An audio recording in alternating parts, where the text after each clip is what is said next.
Hey everybody, this is Tracy here with another edition of A View from Tracy's Point, and we are here for another edition of Hot Topics versus Girl Chat.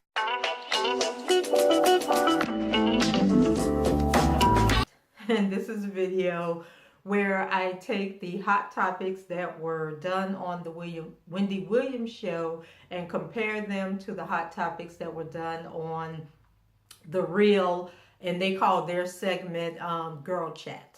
So if you guys saw my video from yesterday's show, then you know that Nick Cannon is the co-host through Wednesday, which is tomorrow. And so he was back today. And for those of you who don't know, Wendy is out on an extended leave of absence because of health issues. And so they have like different guests that are filling in for her. So yesterday we were talking about how Nick was yelling and talking at the top of his lungs on this show, and we were hoping that it would be better today. So he comes out and he is still yelling, and he's telling us about how, you know, the people on social media were showing love and how he was responding to the comments that people were leaving on Twitter and different social media platforms. And he's like, he's not there to stay. People were talking about how good he did, but he assures us that Wendy is coming back, and he said that he would be there longer than the 3 days that he was contracted for, but he's flying out to Dubai because he's starring in a superhero action flick that's being filmed over in Dubai. So don't know what that's about. So he said he had to leave. And I also forgot to mention in my last video where he was talking about his great-grandmother. He was saying that, you know, his mom, his grandmom, and his great-grandmother, like they were all talking to him about being on the show and telling him don't embarrass the family and don't be on there, you know, acting the fool for television, and don't be messy and everything and embarrassing the family. So he said that his mom called him and kind of like told him he needed to tone it down. So he also was saying that people on social media was talking about how loud he was talking. It was like, dude, why are you yelling? Why are you yelling? And I know I was one of those people that posted about him and how loud he was talking. And so he said that, you know, the reason he was doing that is because he's so excited and he's so happy, you know, to be able to step in and help Wendy out. And so he said, you know, he was kind of offended because it was like, why the black man gotta be too loud? Like, why y'all singling him out when other people get on TV and they're loud? And so he asked Norman, is he too loud? And Norman told him, no, just be himself, you know, because people love his authenticity and to just go for it. So he says that one of his friends asked him, why was he wearing ruby red slippers? I think he said because yesterday he had on the pink suit with the silver shiny glittery slippers, and today he had on like a dark either black or navy blue pinstripe suit, but he had like a red tie. And I'm not sure if they did the shoe cam on him, but I'm thinking that he must be had on some red shoes. And so the guy, he said, the friend asked him, are you wearing those ruby red slippers so you could click your heels and return to Mariah? And so I'm like, dude, can we leave Mariah out of the conversation? He lets us know that last night he was hanging out with Pete Davidson at a lupus event, and he said that Pete's agent and, you know, his people around him was telling him that they didn't think it was a good idea for him to be talking to Nick and hanging out with Nick, knowing that Nick is co-hosting on the Wendy Williams show. But Nick said that him and Pete had a cougar conversation because, you know, it was revealed yesterday that Pete Davidson is dating this 45-year-old woman. And once again, I forgot to write her name down, but I think she's an actress. And so he says that he's the one that actually told Pete to go after an older woman and leave these young pop stars alone because, you know, Pete Davidson was dating Ariana Grande, and they just broke up and it was all messy all over social media. So he then clowns Ariana for her tattoo faux pas, and she had like these tattoos put on her hand, and I guess she didn't know what it meant, and it turned out that it meant tiny barbecue. And then she went and tried to fix the tattoo, and I guess they messed it up again. And I know one thing people were talking about was that it had an open heart on it, and they were saying they didn't know that an open heart was Chinese, or it's something, social media once again. And so he said, and then he can't stop talking about Mariah because he brings her up again and talks about how he had that big ass Mariah tattoo on the back, on his back. And when they broke up, people were like, okay, well, are you going to get it removed? And he was like, no, I'm not going to remove. He just had a whole bunch of stuff added to it to kind of push the Mariah in the background so that he didn't have to get rid of it. Guys, I apologize if I feel like I'm dragging, but I cooked some Italian sausage hoagies about 3 or 4 hours ago, and immediately after I ate those sandwiches, I just felt, I don't know, it was like something came over me. And so I took a nap. I just woke up about 30 minutes ago, but I still feel like a cloud is over me. So I feel in my mind that I'm dragging. So I don't know if it's coming across on the video that I'm dragging, but I am going to get through this because I want to get these videos done tonight. So then he gives his top 3 older women. So I guess he had like a list of older women that he wanted to get with. And he says that number 1 was Mariah, number 2 is Halle Berry, and number 3 is Naomi. And remember, Naomi is also dating Liam Payne, who I think is like 25. No, Pete Davidson is 25. Liam is 33, I believe, or I'm not sure. I told you guys on the last video how old he was. But anyway, she's dating a much younger guy. Then the fool had the nerve to apologize to his mom because he says that his mom actually has some friends that he also thinks are hot and sexy and that he wouldn't mind going out with. So Nick might not be back for tomorrow's show after his mother hears that. So then he gets back to young girls and starts talking about how they want to text and FaceTime all the time. Like they don't want to have face-to-face conversations. And he says that he's too old for all that, getting in the DM and all of this stuff. And he says that young girls are always talking about they got to get the bag. They want the bag. And he says he doesn't want a woman with a bag. He wants a woman with a pocketbook, because grown women have everything that you need in their pocketbook, like the good mints and everything. Just stupid. And so then he gets serious and talks about the Liam Neeson story. So unless you have been under a rock, Liam Neeson, not to be confused with Liam Payne, that Naomi Campbell is dating. Like, who knew Liam was a popular name? And I guess whatever country they're from, maybe it is popular. But anyway, unless you've been under a rock, Liam Neeson is the actor. You may know him from the movie Taken. I think there was like a Taken 1, Taken 2, maybe a Taken 3. And so he does like these action vigilante type roles that he plays in these movies. And so he has a movie coming out that's dealing with revenge, and he's been doing the tour circuit. And all of a sudden, he just comes out to this British tabloid about 40 years ago. He had a friend that was raped, and she was telling him the story, about what happened to her. And then he asked her what race was the person that attacked her, and she said that it was a black guy. So he said he was so angry and so infuriated that for a week or two, he walked around with a crowbar looking for a black person that he could kill in retaliation for what happened to this friend of his. And he said that he would go, to bars and to pubs and everything and like wait outside hoping that a black guy would come out and want to start some mess with him. And I'm thinking, like, does he really think that black people just walk around wanting to fight white people, and that if a black guy had came out of this bar and saw him standing there, that he would have automatically picked a fight with him? Like, that was so stupid to me. And I think a lot of people got outraged because he didn't just say he was looking for a black person. He said he was looking for a black bastard to come out that he could kill.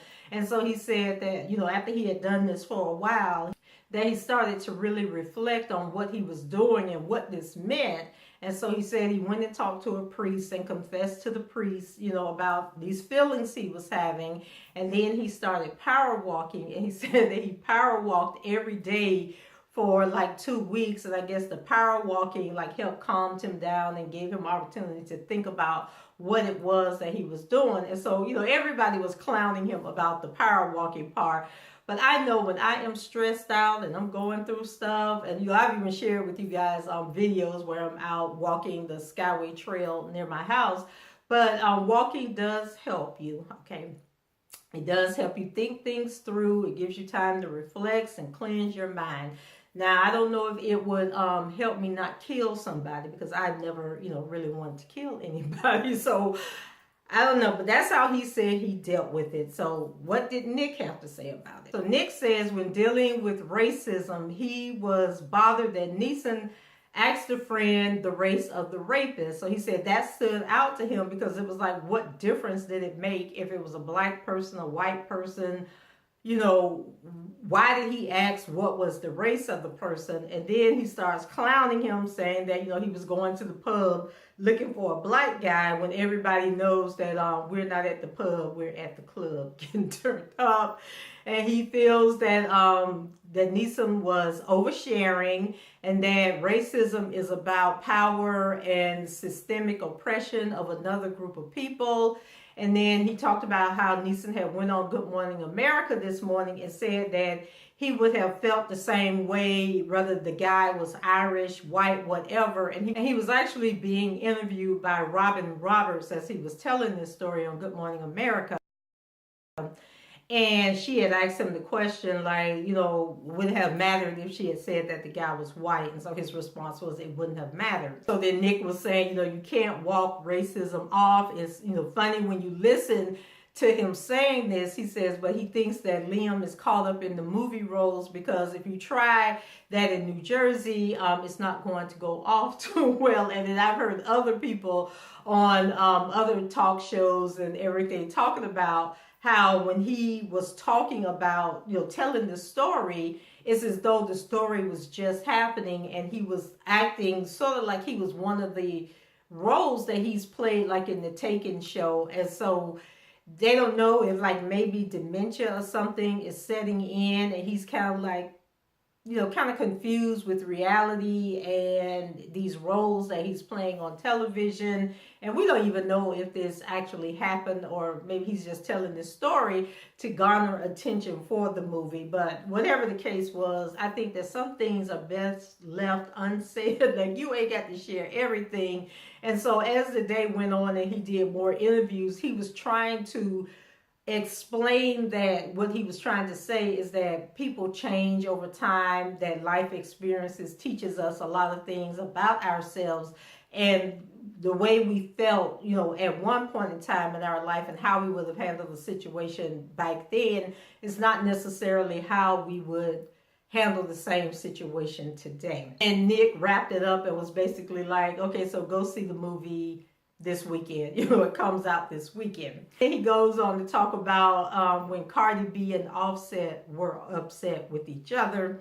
And she also was on Good Morning America and talking about famous guys sliding into her DMs, when her and Offset were broken up and asking her out for dates. And Nick says that it was him. He confesses, but then admits that it wasn't him because he doesn't know how to slide into DMs, and he thinks that it's a weird concept to be connecting with a woman in direct messaging instead of trying to get her number and call her on the phone, especially if she's a married woman who is publicly saying that she wants to work things out with her husband. And who really wants to try and mess with a married woman whose husband has tattoos all over his face? Why would you even want to go there and think that that's okay? And so then he goes on to the Super Bowl and says that the Super Bowl was the lowest rated Super Bowl in the past 10 years. and that the media is saying that it's because people are tired of seeing the Patriots in the Super Bowl. But he believes that it has a lot to do with the support for Colin Kaepernick, and says that it shows that people can protest silently without, having to ban people or stop their money and that type of thing. He also points out that today would have been Trayvon Martin's 24th birthday, and says that the NFL needs to bring back Kaepernick, and they also need to invite Janet Jackson back to perform at a Super Bowl. So the guest for the show was comedian, actor, director, producer Kenan Thompson. So now this was hilarious. Okay, so Nick made the interview all about himself. He was talking so loud. And remember in the last recap, I talked about how when Cynthia Bailey from the Real Housewives of Atlanta was on the show yesterday, and he was talking so loud, so then Cynthia started talking loud, and then they was just yelling with each other. But Kenan, at first, he wouldn't talk loud. He would try to cut in. Nick would cut him off, and then he would just sit back. But he stayed kind of even keel until he just couldn't take it anymore. So Nick was explaining how the two of them met, and how Kenan helped him when he was just starting out, and that at some point Kenan invited him to move into his Hollywood apartment, to help him, because he knew that Nick was out in Hollywood struggling. And so Kenan finally had enough of the Nick show. Okay, so then he shaded the hell out of Nick. He started yelling over Nick and mimicking what he was saying to mention, that he has a new project. It's like people come on the show because they have a project, not because they want to hear the host recounting stories about, how they met you. Ask the question and let you tell the story about how you met this person. So after Kenan had done shaded him, it was talking over him and everything. Nick had to bring it back around and make it about him again. So then he asked Kenan, about, oh, I heard you just started your Instagram. You just got on Instagram. Then he proceeds to tell Kenan how to get people to follow him on Instagram. And I'm thinking Kenan is popular enough that all he has to say is follow me on Instagram, @ the real Kenan Thompson, or whatever his handle is. But no, Nick had to pull out all his pictures from Instagram and tell him, oh, you need to throw these kind of pictures of, older pictures of you growing up and when you first got started. But he's showing his own pictures. And so Kenan again was trying to over talk him, and it was yeah, I got it, let's do this, let's do that. I was like, okay, the producers have really got the real Nick in if he comes back after tomorrow. So then they played this game called BFF Battle. And so basically it was sort of like the newlywed game where they ask the wife questions, she write the answers down, then they bring the husband out, and then he tries to guess what she said. But in this version, they already had the answers to the questions on these big white cards. It was supposed to have been 3 questions from Nick and then 3 questions from Kenan. But Nick was talking so much and he couldn't just answer the question. He had to tell a story behind the questions that they had to rush through the 3 questions that Kenan was supposed to ask. So for Nick, it was, what was your worst memory from when they had this apartment in the Hollywood Hills?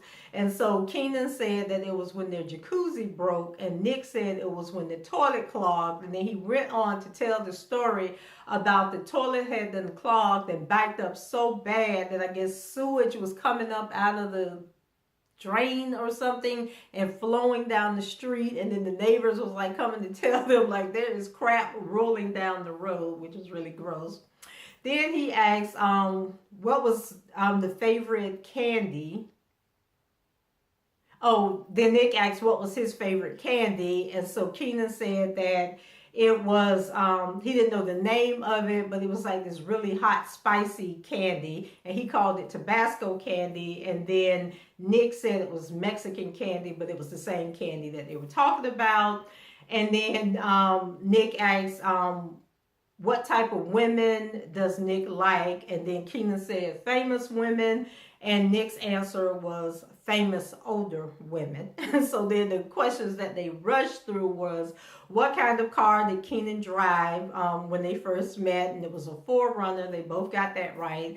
What did Keenan say Nick looked like? Because he said that Nick didn't look like a Nick. He looked like another name, and that was Jabari. They both got that.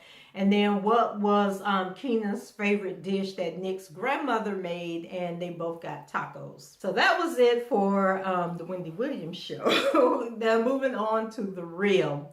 So on The Real, each week this month, they're celebrating a city. And so last week, I think it was Washington, D.C. This week it is Chicago. And then they also do this game where they pick someone that follows them on Instagram and they call the person name out. And if the person calls before the show is over, they win $500. And so the person that they picked was a lady named Melina Pisano. And so she did call in time. And then if they call in early enough, they get to shout out somebody else or tag somebody else to win $500. And the person that Melina shouted out was her best friend, and her name was I Am Teresa Gray. And so she did call in all the way towards the end of the show. But I don't think Teresa Gray really watched The Real, but she faked it enough to get them $500. So congratulations to Melina and Teresa. So on Girl Chat, they started out talking about the royal controversy. So they're saying that Meghan and Harry visited this organization for former sex workers. And so Meghan wrote encouraging messages on bananas that were in like these bags of food that they gave the ladies. And so some of the workers were upset because they thought that the messages were condescending and that they didn't need Meghan, sashaying in there, telling them that they're good people, that they're great people, they have promising futures, and whatever else she wrote on the bananas. And so the question was, how did they feel? Like, should the people have been upset about the messages? And Adrian said that she is sick of people and their outrage. And I have to agree with Adrian. I'm sick of people and their outrage. Also, Tamara feels that, says that she feels for Meghan because social media is really tearing her down. Like, they loved her right after the wedding, but as time has gone on, they've started to turn on her. And so, like, everything she does, social media has something to say about it. And if you guys remember, a few weeks ago, they were saying that she touches her belly too much because, she's pregnant. They're like tired of her rubbing on her belly. Pregnant women don't walk around holding their belly all the time. So it's just always something.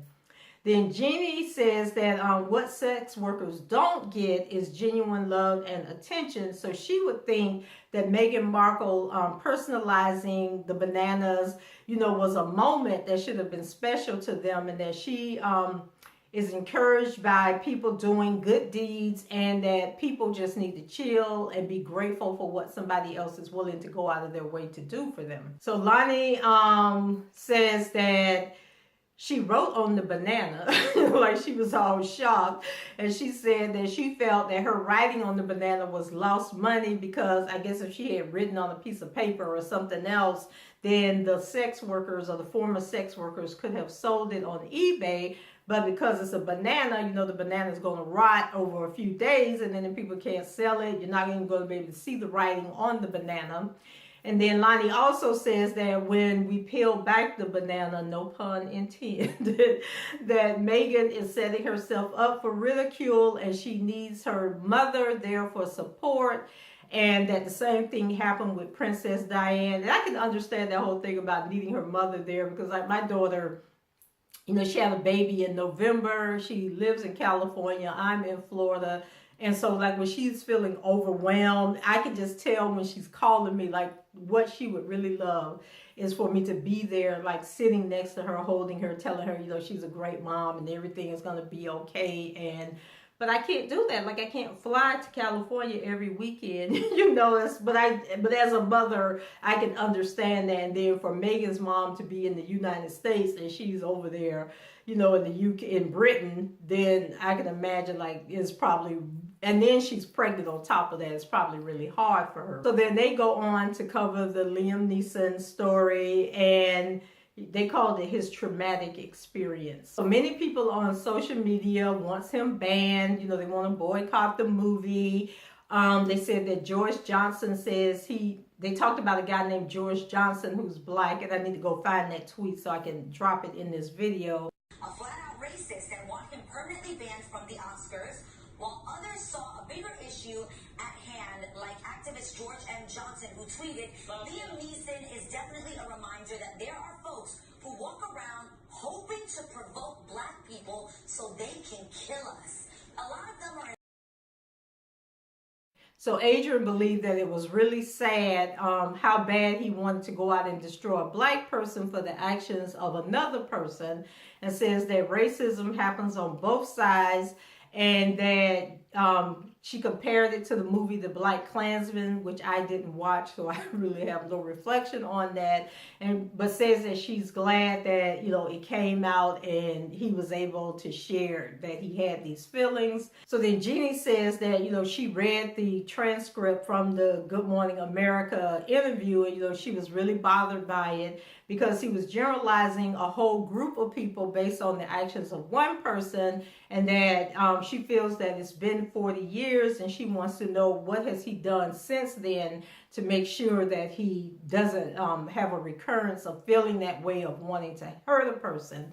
And then Lonnie says that it was 40 years ago, but he said it like it was today. And then she says, walk your ass to Compton and see how that works out. You know, walk to Compton with a crowbar looking for a black person and we'll see what happens. And then Lonnie and most of the people, you know, are more angry about the term black bastard than they are about, you know, the whole story that he was telling, and says that she hates that when it's a white person, we're told, oh, well, we should forgive him. But then when it's a black person that does something, then they want to lynch that person. They want to hold them accountable. They want to ban them, block them, and everything else. And so she thinks there's a double standard. Tamara says that she understands the feeling, but he let the story run before it was printed. So basically, when he did the interview with the British magazine, he had the opportunity to read the article before it was printed and to say to them, okay, I want to pull that out. Let's not run with that. And she says that she doesn't understand why he didn't stop it, why he didn't say, you know what, this isn't a good look, take that out of the article. But we all know that they're doing it for publicity for the movie. So Adrian wonders what would have happened if he had actually found somebody and killed that person. And then Lonnie responded, what if he had found somebody and that person killed him? Like, it can go both ways. And then again, they pointed out that it's Trayvon Martin's 24th birthday. And this is just a reminder of how hateful people can be towards one another. And here's a family whose son is gone because somebody, you know, made a decision that they were going to take their son's life. So then they talked about Bradley Cooper singing at the Oscars with Lady Gaga, and how he says that he is terrified of singing in public. And so they asked what tips would Adrian give him, you know, because she's a singer and has sung in front of the public. And so Adrian says that he will have Lady Gaga there with him, and that he should act like it's a practice and just say a little prayer before he goes out there. Then Tamara asks if there's a difference between performing for fans and performing for your peers. Adrian says that it is, and says that, you know, she could sing in front of thousands of people in an arena because they're fans. But if she went home and had to sing at her church, then she would be very scared and terrified of being judged because these people know her and they expect so much more from her. She says that one other thing that Bradley Cooper can try, and that is looking like, don't look directly into the audience or the people sitting there, but try to look over their heads so that you're not making eye contact, or you don't catch somebody looking at you kind of funny. Then they did a story on Bow Wow and Kiyomi Leslie, and we talked about this from yesterday's shows, where Bow Wow and his girlfriend had gotten into an altercation and they were both arrested for assault. So more is coming out about the story. And so Kiyomi says that Bow Wow broke 3 of her ribs, and that the scratches that he has on his face came from a lamp that she threw at him, and I guess it hit him in the face and broke. And we learned that the fight was actually over her talking to Shaquille O'Neal. And I thought Shaquille was in a relationship with that girl from one of these reality TV shows that was on. But evidently he was smiling too hard at Kiyomi, and that is what got Bow Wow in a tiff. And so the ladies were saying that they don't condone violence in a relationship. Jenny says that Bow Wow should have stayed on his imaginary jet if he can't handle being in a relationship where the person might talk to another person or hug another person. Adrian says that she refused to give in to jealousy and that we need to examine ourselves and learn what our triggers are, like what are the signs of things that we do when we feel like we're becoming jealous in a situation. And she says that if she starts imagining things are bigger than, so if she looks over and sees her man talking to another woman, but then she creates this scenario in her head that there's something going on more than just two people having a conversation, she has to check herself. And she says then if she starts looking at another woman and thinking that this woman is better than her and has more to offer than her, that's a sign that she's becoming jealous, and that if she can't check herself, then it's time to move on. Lonnie says that Bow Wow wanted to fight Kiyomi instead of Shaq, but then ended up fighting Kiyomi, and she turned into the superhero Zora, so he lost anyway. And then they were reading some fan mail, and some of the fans, that were on Instagram was saying that they are jealous, that they don't dare anybody to try and talk to their spouse or their mate, that it's going to be on and popping. And then other people were saying that they've been in a relationship with a jealous person, or they've been the jealous person, and it's not a good look. And so the ladies agreed that any type of relationship that's dealing with one or more people being jealous is very exhausting, and people should try their best to avoid situations like that. Then they did this real stupid story about this. It was called the Bare Butt Troll that poots glitter. So I guess there's like a person walking around in a costume, and when they see people, I guess, being angry or negative or whatever, it poots out a burst of glitter. So Adrian was very offended by this troll, says that, why is the troll naked? We're in the era of the Me Too movement, and that, the thing should have had some clothes on. So the ladies was trying to explain to her that it's actually like a cartoon or something. The show is a cartoon or the movie or whatever, and that it doesn't have like breast or, private areas. It's just like a body figure, and that, it's not real. So there's no reason for Adrian to be offended or anybody else to be offended. And so she says, well, anyway, I hate farts. I hate when people fart, and I don't need some troll walking around farting glitter on me. And so the ladies were like, okay, but it's not a real fart, so it doesn't smell. And she says, I don't care. Even if it doesn't smell, I think it's gross. I don't want to be a part of it. So then Lonnie says that, people over-sexualize everything, and that, she doesn't think it's that serious, and people need to lighten up, and if this makes people lighten up, then it's a good thing. Tamara says that it's farting glitter, it's not really farting, and that she likes the idea, and that her kids like these movies or wherever this thing comes from, and that it's fun, and it's something to distract people and remind them to laugh. And Jeannie was like, oh, so you like the farting troll? And she was like, yeah, I think it's a cute idea. And then they closed out Girl Chat with a new thing that they're going to be doing called Hot Trends. And so today's hot trend was Lonnie, and she was wearing a necktie. And so she got up and she came out and modeled her outfit. So she had the necktie on. Everything she had on was black. She had on the necktie, she had on a black shirt, she had on a black glittery like blazer, and then she had these black pants on, and then the pants were split from like mid-thigh on down, and then like every probably 12 inches or so it had like a big bow tie that was holding the pants legs together. And so it was a cute little outfit, and she was dancing around. But women been wearing neckties for a long time. So I don't know if it's a hot trend or if it is a returning trend. But guys, that's it for me. Leave your comments below, rate the video, and subscribe to the channel if you haven't done so already. And until the next time, I shall talk to you guys later. Bye-bye.